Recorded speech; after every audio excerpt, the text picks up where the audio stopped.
Hey, there, I'm Marie, a 54-year-old who teaches French from home. My life's pretty simple, give lessons, record them, and enjoy the little things. I've got a son, Thomas, a real hard worker in trade, and his wife, Emma, who's 28 and, well, let's say, easy on the eyes. One typical Sunday, they came over for lunch. I had made my usual spread, roast chicken, some veggies, and a nice apple pie for dessert. Thomas, always the first to compliment my cooking, said, "Mom, this chicken is amazing.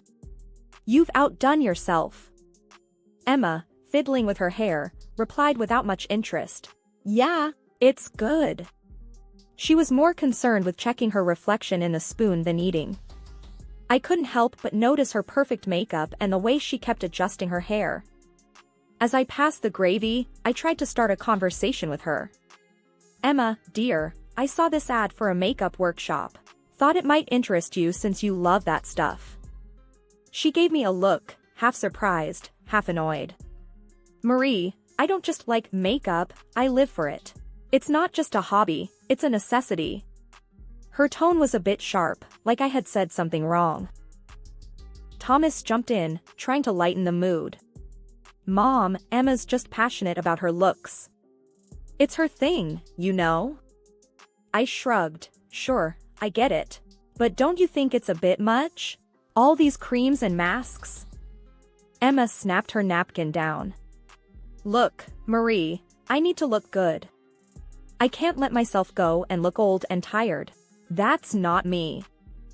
I was taken aback by her bluntness. "Well, there's nothing wrong with aging naturally, dear. Look at me, I'm proud of my age." She rolled her eyes. "That's you, Marie. I'm not going to let myself look old. No way." The tension was thick, and Thomas tried to change the subject. "Hey, let's not get into this now. Mom, tell us more about your students." We moved on, but Emma's words stuck with me. Her fear of aging seemed more than just a concern for beauty. It was almost like a deep-seated fear, something that drove her every action. I couldn't shake the feeling that this was going to lead somewhere unexpected. As they left, Emma barely said goodbye, too busy checking her phone for who knows what. Thomas gave me a hug and whispered, "Don't worry about Emma, Mom. She's just intense about her looks." I watched them drive off, thinking about Emma's obsession with her appearance. Little did I know, this was just the tip of the iceberg. A few weeks after that Sunday lunch, Emma came over to drop off some tools Thomas had forgotten. The house was a bit of a mess. I was in the middle of a lesson prep, but hey, family's family. "Hey, Emma," I greeted her. "Come on in, sorry for the mess." She stepped in, her eyes darting around like she was inspecting the place. "Oh, it's cozy," she said, in a tone that felt like she meant the opposite. While she waited, I noticed she was constantly touching up her face with a compact mirror and some powder. "You know, Emma, you really don't need all that makeup. You're naturally pretty." She snapped the compact shut, a bit annoyed. "Marie, I don't think you get it. This isn't just about looking pretty. It's about not getting old, not looking like a hag." Her words caught me off guard. "Hag? Emma, that's a bit harsh. There's more to life than just looking young." She huffed, "Easy for you to say. You've given up on trying to look good." I felt a sting at that comment. "Given up? No, Emma, I just don't see the point in fighting the inevitable. We all age. It's natural." Emma leaned in, her voice tense. "Well, I won't just sit back and let age ruin me. I won't." I tried to reason with her. "But Emma, this obsession of yours, it's not healthy. Have you thought about talking to someone about it? Like a therapist?" Her reaction was instant and sharp. "Therapist? Are you calling me crazy? I'm not crazy, Marie. I just don't want to look old and wrinkled, that's all." The tension was palpable. I decided to change the subject. "Okay, let's not argue. Tell me, how's everything else going? How's work for Thomas?" She calmed down a bit. "Thomas is fine. Busy as always. But he doesn't understand. He thinks I'm overreacting about my looks. I nodded, trying to be supportive. Men sometimes don't get these things. But Emma, there's a difference between taking care of yourself and being consumed by fear of aging. She looked away, her eyes distant. You don't understand, Marie. Since I was a kid, I was always told to look my best, to not let myself go. It's been drilled into my head. I saw vulnerability in her then, something I hadn't noticed before. I see. That must have been hard. But Emma, you're more than your looks. You're a smart, capable woman. She gave a half-hearted smile. Thanks, Marie. But in this world, looks matter. A lot. As she left, I watched her go. Her every step seemed to be measured, perfect. It was clear that this obsession with her appearance was deep-rooted, something that had been ingrained in her from a young age. I just hoped she'd come to see that there was more to her than just her looks. One rainy afternoon, while I was sorting out some old French lesson plans, the doorbell rang. It was Emma, looking more frazzled than I'd ever seen her. Her eyes were red, and it looked like she had been crying. Emma, what's wrong? I asked, ushering her in. She flopped down on the sofa, her hands shaking a little. Marie, it's a disaster. Look at this. She pointed to her hair where I could barely see a couple of gray strands. And this. She gestured towards a minuscule wrinkle on her forehead. I tried to calm her down. Emma, it's just a few grays and a tiny wrinkle. It happens to everyone. She looked at me like I was speaking another language. Just a few grays? Marie, this is the beginning of the end. I can't look old, I just can't. Her reaction seemed so over the top. Emma, everyone ages. It's not the end of the world. But she was in full panic mode. You don't understand. If I start looking old, Thomas might leave me. He could find someone younger and prettier. I shook my head. Thomas isn't like that. He loves you for who you are, not just for how you look. She wasn't listening, though. No, I need to fix this. I need treatments, salon visits, maybe some Botox. But it's so expensive. Then came the part one wasn't prepared for. She turned those teary eyes on me. Marie, I need your help. Can you lend me some money for these treatments? I'm desperate. I was taken aback. Emma, I can't just give you money for that. It doesn't seem right. She grabbed my hands, her voice almost pleading. Please, Marie, I'm begging you. I need this. Without it, I'm nothing. Her words struck a chord in me. Here she was, a young woman so scared of aging that she was willing to beg for money for cosmetic treatments. It was heartbreaking, in a way. I sighed, feeling a mix of pity and concern. Okay, Emma. I'll help you. But only with a few treatments. And you can't tell Thomas about this. She hugged me, relief flooding her face. Oh, thank you, Marie. You're a lifesaver. I promise I'll pay you back. I wasn't sure how I felt about the whole thing. Part of me felt like I was enabling her obsession, but another part couldn't stand to see her in such a state. I just hoped I was doing the right thing. As she left, her steps were a little lighter, but the worry in my heart grew heavier. I wondered if I had just opened a door that should have stayed closed. But I pushed those thoughts aside. After all, I was just trying to help, right? Several months had passed since I first agreed to help Emma with her cosmetic obsession. I hadn't seen her for a while, as she'd been busy with her treatments. When she rang the doorbell one sunny afternoon, I was in for a shock. There she stood, looking like a completely different person. Her lips were much fuller, unnaturally so, and her skin had a glossy, almost plastic-like sheen. Emma, my God, what have you done to yourself? I couldn't hide my shock as I ushered her into the living room. She strutted in, almost theatrically, flipping her hair back. Do you like it, Marie? I got my lips done, and this new skin treatment makes me look years younger, don't you think? I was struggling to reconcile this new appearance with the Emma I knew. Younger? Emma, you look. It's too much. You are already beautiful, but this is like you're trying to be someone else. She plopped onto the couch, seemingly pleased with herself. That's the whole point, Marie. I can't be looking the same all my life. I need to evolve, stand out. But Emma, I began, my voice heavy with concern, this isn't just evolving. You're changing your entire appearance. It's not natural. She got up and walked over to the mirror, admiring her reflection with a self-satisfied smile. Natural is old-fashioned, Marie. In today's world, you have to be bold to get noticed. And Thomas, he's all for it. I raised an eyebrow in doubt. Really? Thomas is okay with all of this? He doesn't think it's too much. She hesitated, her eyes darting away from the mirror for a moment. Well, he was a bit taken aback at first, but he'll come around. He has to. I tried to reason with her.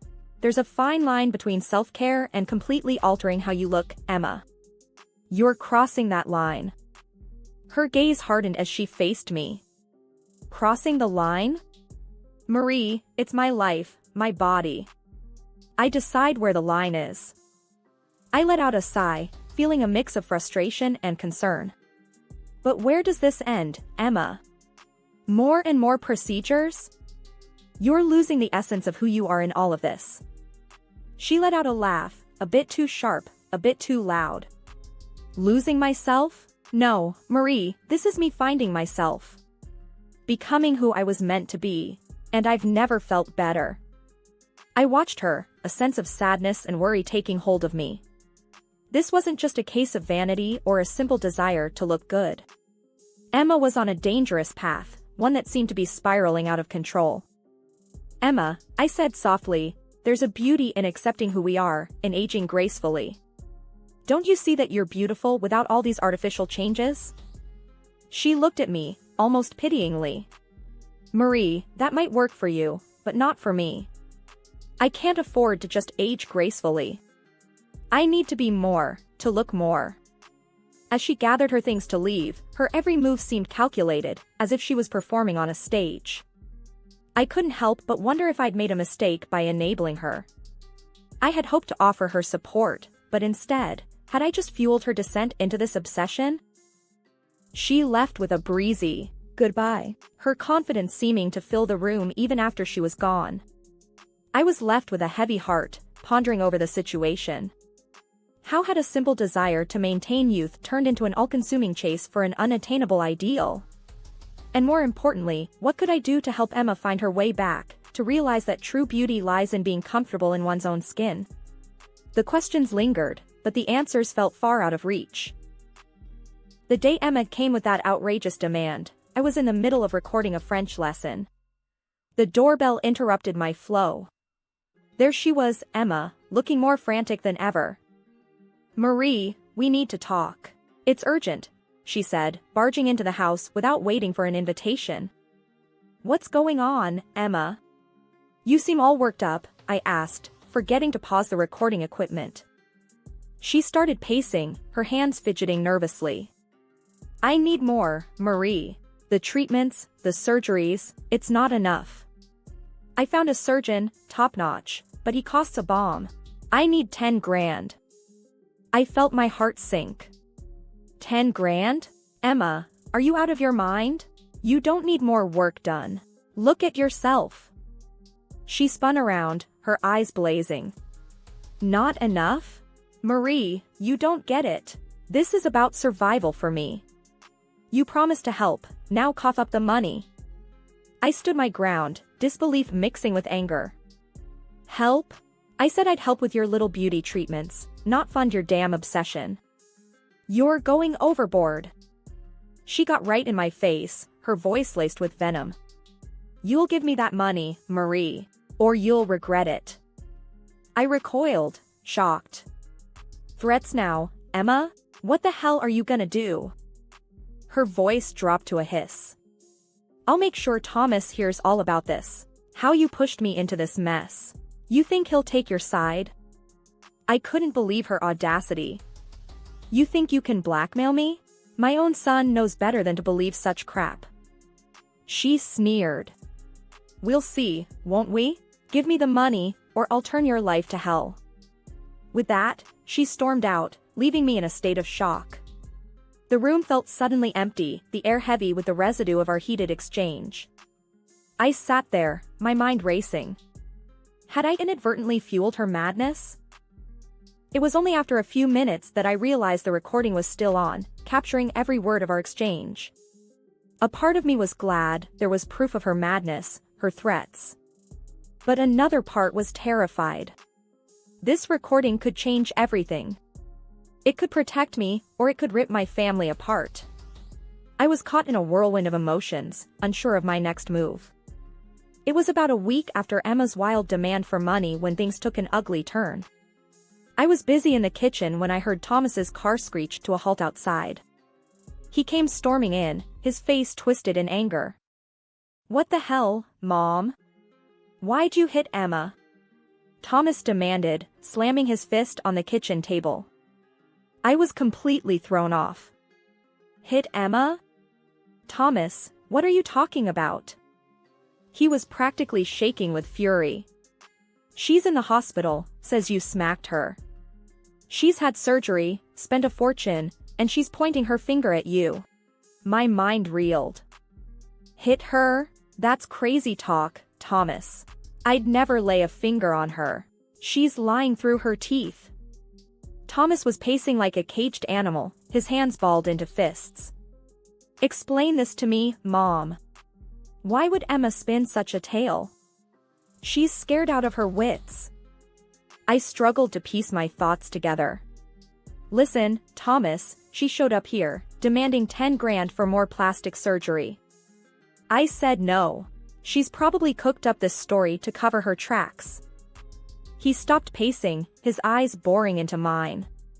But why, Mom? Why the hell would she need to lie? She said you've been in on this beauty stuff from the start. I was adamant. I helped her with some small stuff, not this crazy surgery business. She's lost it, Thomas, and she's dragging me into her mess. He leaned against the kitchen counter, a deep frown creasing his forehead.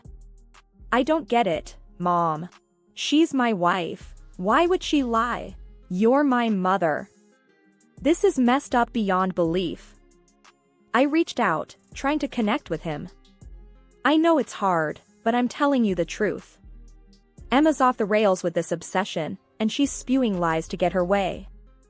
Thomas jerked his hand away, his face hard as stone. I need some time, Mom. This is too much to wrap my head around. As he turned to leave, the weight of the situation hit me like a ton of bricks. My own son, torn between believing his mother or his wife's twisted lies. The house felt colder, emptier. I need proof, Mom. Proof of your words, Thomas said, his voice cold, before he walked out the door. The house was eerily quiet after Thomas's demand for proof. My mind raced as I dug out the recording of my conversation with Emma. It felt like my last hope to clear my name and show Thomas the truth. When he arrived later that day, the tension was palpable. Thomas entered, his eyes wary and his jaw set tight. All right, Mom, you said you have proof. Let's hear it then. I nodded, feeling a mixture of anxiety and determination. Sit down, Thomas. This is going to be hard to listen to. He sat stiffly on the edge of the couch, arms crossed, a skeptical look on his face. I played the recording. Emma's voice echoed through the room, demanding money for cosmetic surgery, her threats chillingly clear. Thomas's face was a mix of disbelief and horror as Emma's words filled the room. I need that money, Marie. Or else, I'll make sure Thomas hates you for it. As the recording ended, the room fell into a heavy silence. Thomas's expression was unreadable for a moment, then his face crumbled. Jesus, Mom. I can't believe it. She lied, all this time, he said, his voice barely a whisper. I reached out, touching his hand. I didn't want to believe it either, Thomas. But I couldn't let her lies tear us apart. He looked up, his eyes haunted. She sounded so manipulative. How could I not see this? I thought I knew her. I sighed, feeling a surge of empathy for him. Sometimes, we see what we want to see, especially in the people we love.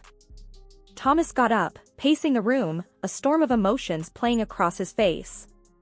I've been a fool, haven't I? Defending her, believing her over my own mother. You're not a fool, Thomas.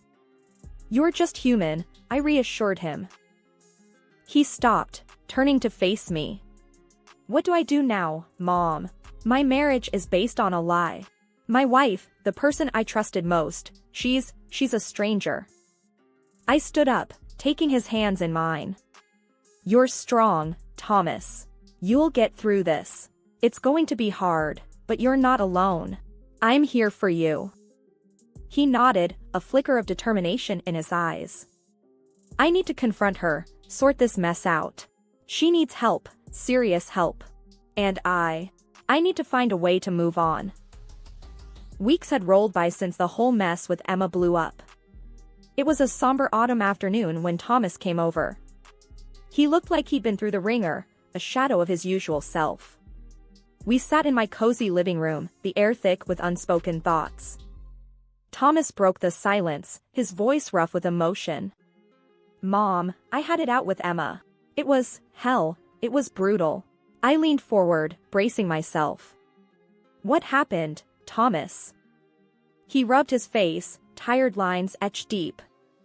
She confessed, finally. Broke down, sobbing, begging for forgiveness. But I couldn't do it, Mom. I couldn't forgive her. My heart ached for him. You've been through so much, Thomas. He nodded, a bitter laugh escaping him. Yeah, a real roller coaster. I've filed for divorce. It's over. I also told her she needs to cough up that 10 grand she blew on surgery. Said I'd sue her if she didn't. The finality in his voice was like a punch to the gut. That's tough, Thomas. But you're doing the right thing. He stared out the window, lost in thought. I know. But it's hard, you know? She was my life, and now, it's like I don't even know her. I reached out, touching his arm. It's okay to feel lost right now. But you'll find your way, I know it. Thomas took a deep breath, a semblance of resolve returning to his eyes. I need to start over. Maybe take some time off, travel a bit. Clear my head. Sounds like a good plan, I encouraged, feeling a glimmer of hope for him. He stood up, a determined look on his face. Yeah, it's time to move on. Thanks, Mom, for everything. As he left, I felt a mix of relief and sadness. The whole situation with Emma had been a storm, tearing through our lives, leaving a trail of hurt and betrayal. But it also brought clarity, a harsh lesson in truth and deception. The house felt quiet after he left, a silence that spoke of endings and beginnings. I sat there for a long time, thinking about all that had happened, about the twists and turns life throws at you. Emma's deception had been a harsh blow, but it also opened our eyes. Thomas was on his way to healing, to finding a new path. And I, in my own way, was too.